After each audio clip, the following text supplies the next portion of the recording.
Queridos hermanos, iniciamos la lección divina de este día sábado, 17 de junio, en que celebramos la memoria del corazón inmaculado de la bienaventurada Virgen María. Por la señal de la Santa Cruz de nuestros enemigos, líbranos, Señor Dios nuestro, en el nombre del Padre, y del Hijo, y del Espíritu Santo. Amén. Señor mío y Dios mío, creo firmemente que estás aquí, que me ves, que me oyes. Te adoro con profunda reverencia, te pido perdón de mis pecados y gracia para hacer con fruto este tiempo de lección divina. Madre mía Inmaculada, San José, mi Padre y Señor, Ángel de mi guarda, interceded por mí. En este día sábado, al celebrar esta memoria del Inmaculado Corazón de María, continuamos con la lectura de la segunda carta a los Corintios, capítulo 5, versículos 14 al 21. Hermanos, el amor de Cristo nos apremia, al pensar que si uno murió por todos, todos murieron. Cristo murió por todos para que los que viven ya no vivan para sí mismos, sino para aquel que murió y resucitó por ellos. Por eso nosotros ya no juzgamos a nadie con criterios humanos. Si alguna vez hemos juzgado a Cristo con tales criterios, ahora ya no lo hacemos. El que vive según Cristo es una criatura nueva. Para él todo lo viejo ha pasado, ya todo es nuevo. Todo esto proviene de Dios, que nos reconcilió consigo por medio de Cristo y que nos confirió el ministerio de la reconciliación, porque efectivamente en Cristo Dios reconcilió al mundo consigo y renunció a tomar en cuenta los pecados de los hombres, y a nosotros nos confió el mensaje de la reconciliación.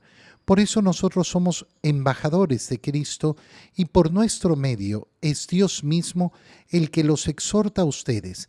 En nombre de Cristo les pedimos que se reconcilien con Dios. Al que nunca cometió pecado, Dios lo hizo pecado por nosotros, para que unidos a Él recibamos la salvación de Dios y nos volvamos justos y santos. Palabra de Dios. La primera lectura que hacemos en esta memoria del Inmaculado Corazón de María, nos recuerda cómo el Señor lo que nos ha ofrecido es justamente la posibilidad de reconciliarnos. Fíjate las primeras palabras que hemos leído. El amor de Cristo nos apremia. Qué profunda y maravillosa es esta frase. ¿Qué nos apremia? El amor de Cristo. ¿Qué buscamos? ¿Qué anhelamos? El amor de Cristo. El amor de Cristo es el significado de nuestra existencia, el motor de nuestra vida, lo que verdaderamente anhelamos, lo que buscamos con todas nuestras acciones. ¿Y por qué? Porque al pensar que si uno murió por todos, todos murieron, Cristo murió por todos para que los que viven ya no vivan para sí mismos, sino para aquel que murió y resucitó por ellos, es decir, para vivir para Él. Esto le da sentido a nuestra existencia. ¿Para qué vivo yo? Para amar a Cristo. Y a través de Cristo alcanzar al Padre, es decir, para amar a Dios, porque Jesús, el Cristo, es verdadero Dios y verdadero hombre. El amor a Él es el amor a Dios. El amor de Él nos apremia. No vivir para mí mismo significa tener una meta fuera de mí, fuera de mis caprichos, fuera de mis deseos, fuera de mi visión tan mínima sobre esta vida, sobre este mundo, sobre los motivos de mi existencia. Si recorres un poquito el mundo, ¿qué es lo que vas a ver? ¿De qué te vas a dar cuenta? De que uno de los grandes problemas de la humanidad es que las personas no tienen un sentido de vida. Y el ser humano ha sido creado para tener un sentido de vida, para saber reconocer el sentido de su existencia. Y entonces lo que ocurre es que cuando no tenemos un verdadero sentido de vida, las personas comienzan a llenar ese sentido con cualquier bobería, con cualquier tontería, con cualquier ideal falso. Y aparecen entonces las ideologías que van llenando ese gran hueco en el corazón del ser humano. Y yo creo que vivo por mi ideología para conquistar no sé qué. Y vemos esa pelea social por conseguir ¿qué? Nada, absolutamente nada. Y entonces las personas creen que enamorándose de una ideología van a conseguir darle un sentido a su vida, cuando en verdad lo único que están haciendo es vaciarla más. Por eso nosotros ya no juzgamos a nadie según criterios humanos. ¿Qué significa juzgar a alguien según los criterios humanos? Significa que lo que el mundo establece como bueno y malo no es el criterio del juicio. El criterio del juicio es si aceptamos o no a Dios, si amamos o no a Dios. Si alguna vez hemos juzgado a Cristo con tales criterios, ahora ya no lo hacemos, porque el que vive según Cristo es una criatura nueva. Para él todo lo viejo ha pasado, ya todo es nuevo. ¿Cuál es esa novedad? La novedad de poder reconciliarme con Dios, de poder tener mi corazón en paz con Dios, y eso es lo que explica San Pablo a continuación. Todo esto proviene de Dios, que nos reconcilió consigo por medio de Cristo y nos ha conferido el ministerio de la reconciliación. ¿De qué está hablando San Pablo?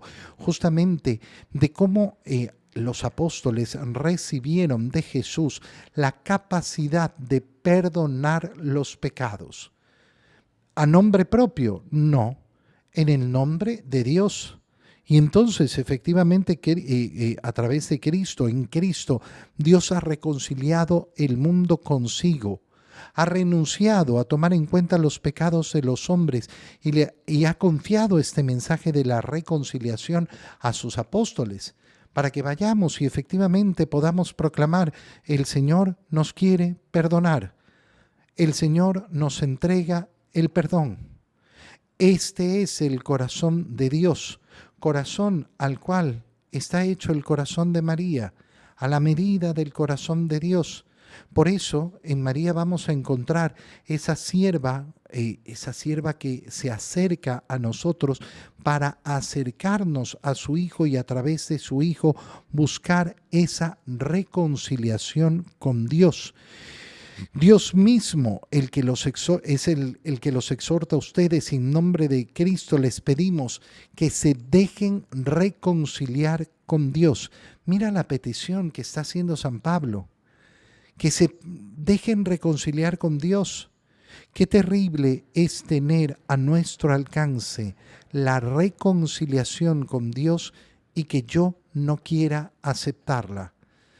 Dios ha querido perdonarnos nuestros pecados, pero lo que nunca va a hacer es obligarnos a pedir perdón. No, obligarnos a acercarnos al sacramento de la reconciliación.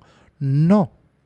Cada uno de nosotros tiene que dejarse reconciliar con Dios, es decir, tomar la decisión personal de sí, yo quiero vivir reconciliado con el Señor. ¿Y cómo llegamos a esto? Y recuerda San Pablo: al que nunca cometió pecado, Dios lo hizo pecado por nosotros, para que unidos a Él recibamos la salvación de Dios y nos volvamos justos y santos. Esto es el deseo de Dios. El deseo de Dios no es la muerte del pecador, sino su reconciliación con Él. En el Evangelio, leemos el Evangelio de San Lucas, capítulo 2, versículos 41 al 51. Los padres de Jesús solían ir cada año a Jerusalén para las festividades de la Pascua. Cuando el niño cumplió 12 años, fueron a la fiesta según la costumbre.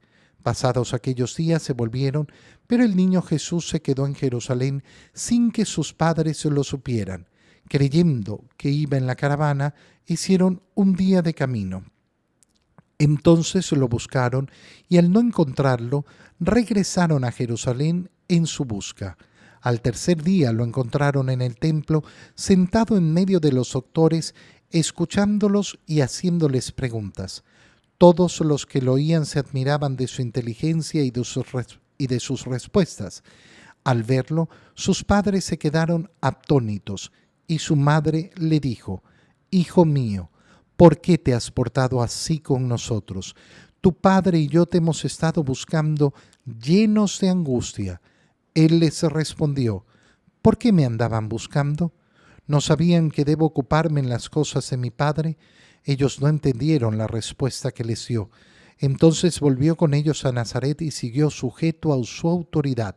Su madre conservaba en su corazón todas aquellas cosas. Palabra del Señor.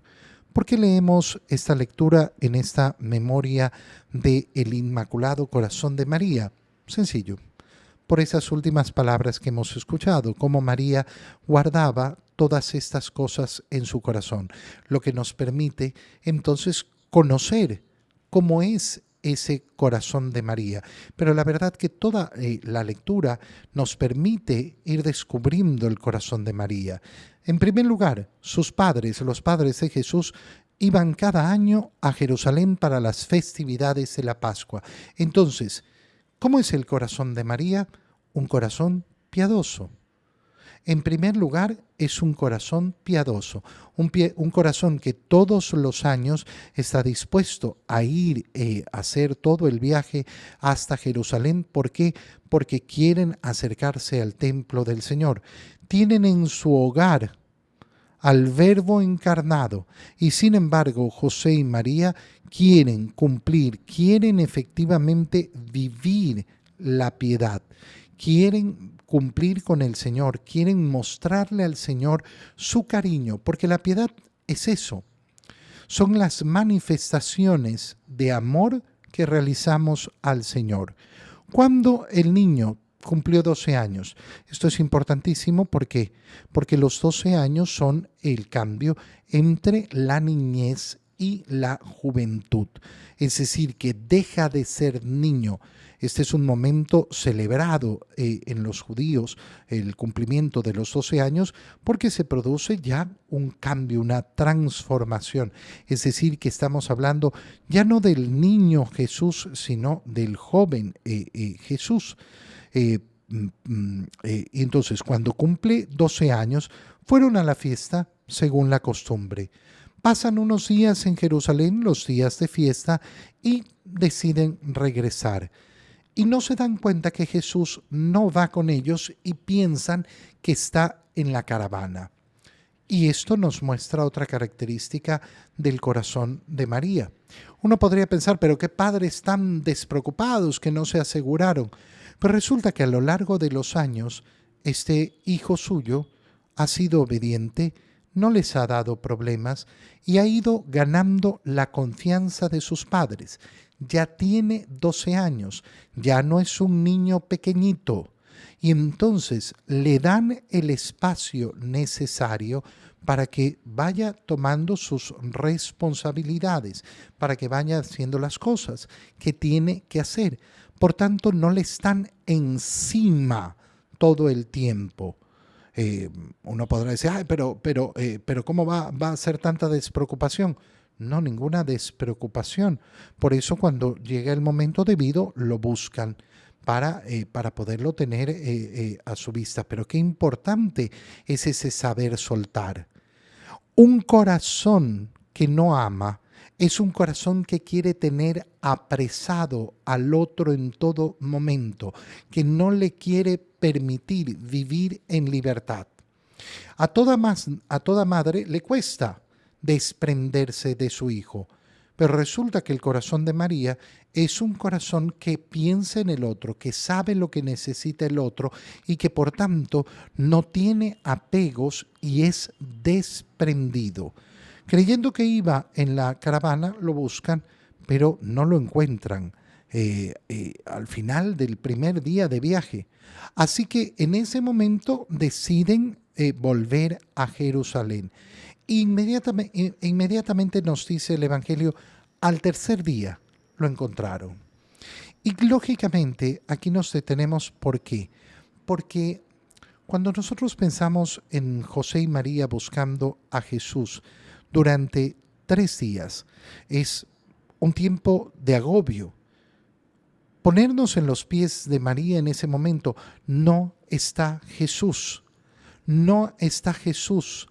Sabemos perfectamente lo que viene a la mente. Vienen a la mente todas las posibilidades de lo que ha ocurrido. Y María mismo va a decir lo angustiados que estaban sus padres, pensando qué le habrá pasado. Imagínate llegar al final del segundo día y todavía no encontrarlo. Tener que pasar otra noche más sin saber qué ocurre. La angustia poderosa. ¿Por qué? ¿Por qué Jesús no les ha dicho a sus padres que se quedaba?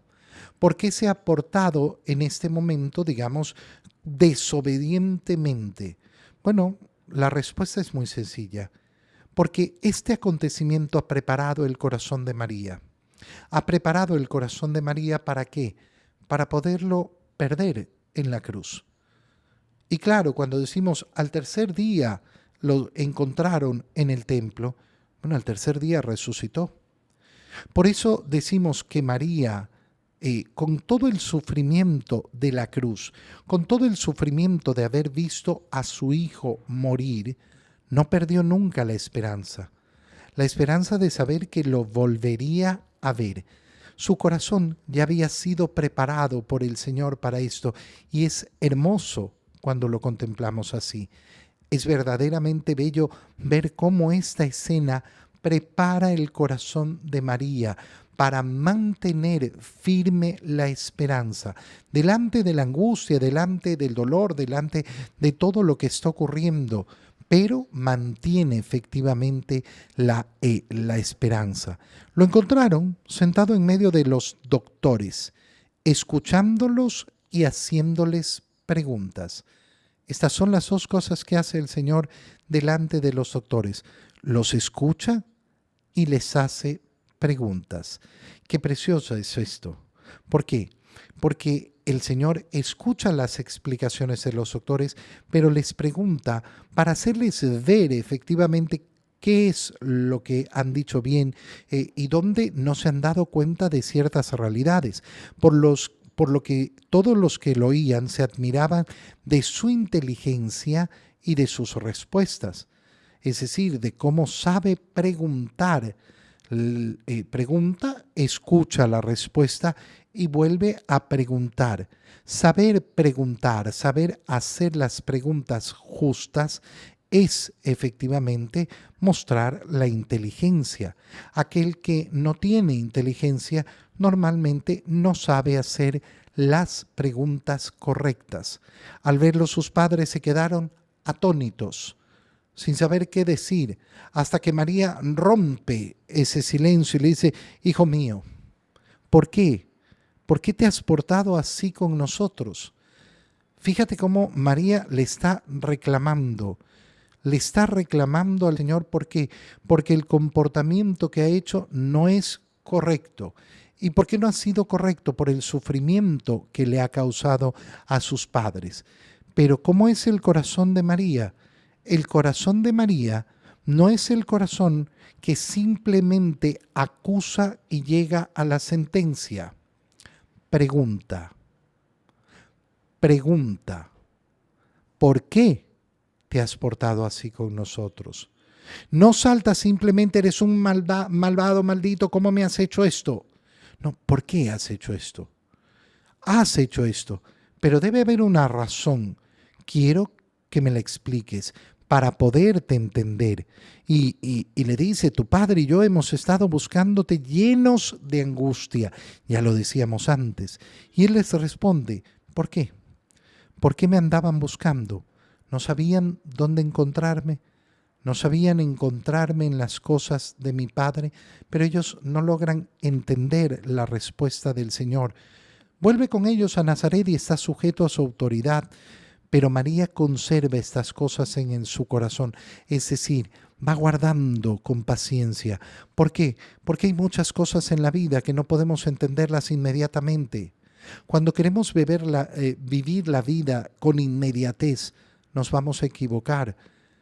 El tiempo permite que los procesos se desarrollen. Bueno, María entenderá con el tiempo porque ha sabido guardar, ha sabido esperar para poder entender. Por tanto, lo último que se nos muestra es cómo el corazón de María es paciente.